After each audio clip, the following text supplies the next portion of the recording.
Action and training will help you combat your stage fright. Public speaking often gets a bad rap because we are often asked to deliver a speech with little or no training. Remember, your audience members are real, live human beings with thoughts and feelings like yourself, and they want to see you do well.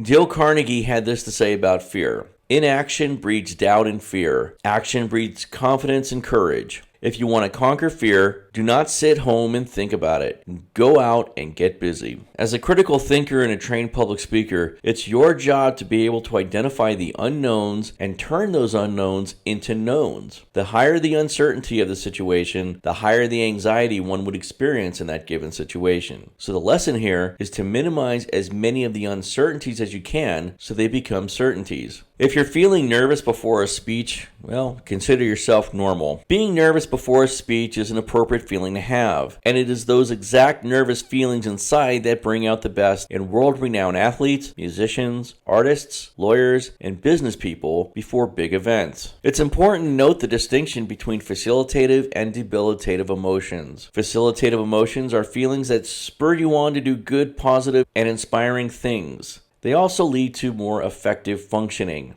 On the other hand, debilitative feelings paralyze competent people to underachieve, leading to less effective communication. It will be your responsibility to harness that nervous energy to catapult yourself to do the best behind the podium. The key to conquering potentially debilitative emotions of nervousness in public speaking is to practice delivering as many speeches as you can.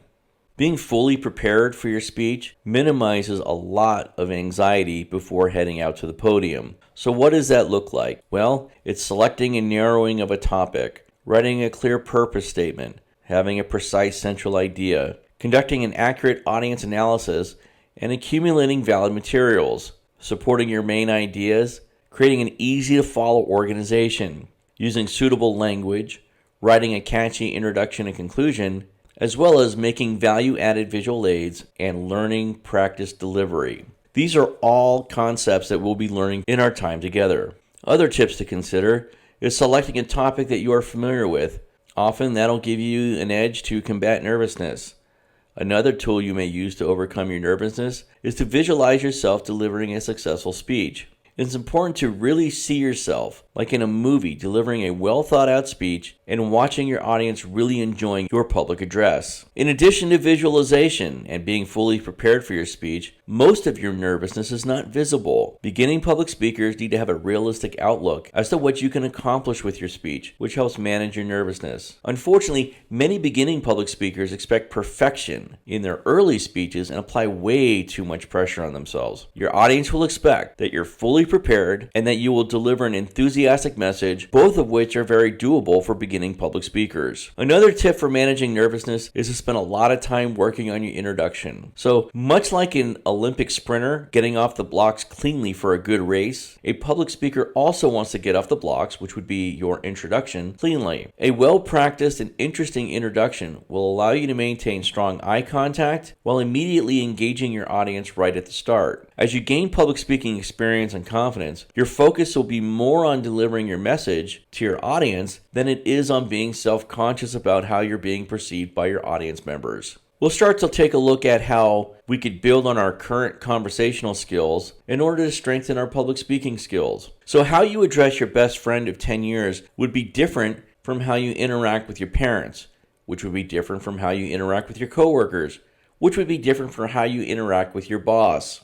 The message here is that you have to customize your message to a particular audience, a skill and mindset imperative in public speaking. Public speaking is an audience-focused activity, so your message, delivery, and appeals must be tailored to your specific audience. Lastly, a key similarity between your current conversational skills and public speaking skills is the power of feedback and how that shapes our conversation. Feedback comes in two forms: verbal feedback, nonverbal feedback. In observing nonverbal feedback from your audience, you will notice the audience members' posture in their seats, eye contact, facial expressions, and gestures. When chatting with your friends, verbal feedback would come in the form of probing questions, direct requests for clarification, or simply a response to what was asked by your conversational partner. There's a few key distinctions between conversation and public speaking. More planning is needed in what you will say in public speaking venue as opposed to a conversation with your friends. There's usually a time limit in public speaking as opposed to your everyday conversation. In your conversations with people you interact with regularly,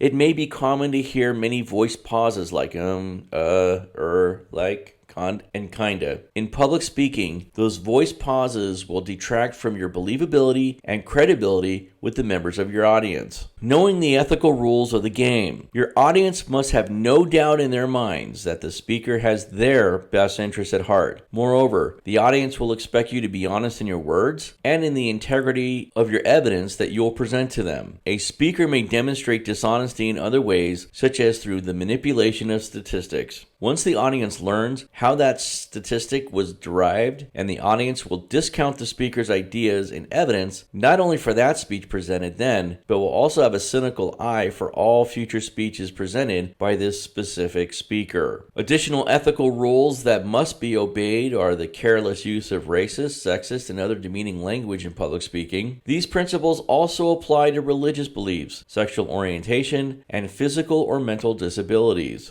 Another ethical guideline that must be followed is being completely prepared for your speech. The process of being prepared includes selecting and narrowing a topic, crafting a specific purpose, having an accurate central idea, carefully compiling audience analysis, accumulating valid materials, using appropriate supporting materials, building a logical organization, using refined language, writing a catchy introduction and conclusion, making value-added visual aids, and speaking with practice delivery. Plagiarism may be defined as the unauthorized use or close imitation of the language and thoughts of another author and the representation of them as one's own original work. We have 3 types of plagiarism. Global plagiarism is when a speaker takes a speech in its entirety from a single source and passes it off as his or her own. Patchwork plagiarism occurs when the speaker directly takes materials from 2 to 3 sources verbatim, combines them, and then passes them off as his or her own work. Incremental plagiarism occurs when the speaker fails to give credit for particular parts of a speech that are borrowed in increments from other people. Later on this semester, we will learn how to orally weave our sources so that we could give the appropriate credit in our speech, which in turn will enhance our credibility as a public speaker. So ethics is not just for the speaker, we also have ethical listening. As public speakers, your ethical responsibility is not only behind the podium, but also as an audience member. The key principles for ethical listening are to give your complete and undivided attention to the speaker, to avoid making quick, unsubstantiated judgments about the speaker before listening to them, and to keep an open mind.